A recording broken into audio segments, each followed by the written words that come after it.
How to use would.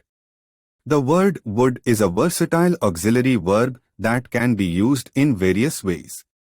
Here are some common ways to use would. Conditional statements. Would is often used to express hypothetical or conditional situations. For example, if I had more time, I would go to the party. She would be happy if she won the lottery. Past habits or repeated actions. Would can be used to talk about past habits or actions that were regularly repeated.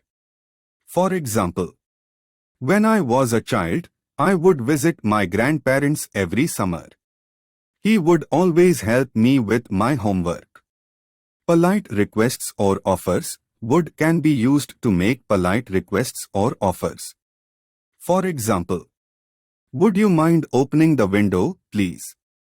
Would you like a cup of tea? Expressing preferences. Would can be used to express preferences or desires. For example, I would prefer to go to the beach instead of the park. He would rather stay home and watch a movie. Imaginary or hypothetical situations. Would can be used to describe imaginary or hypothetical situations. For example,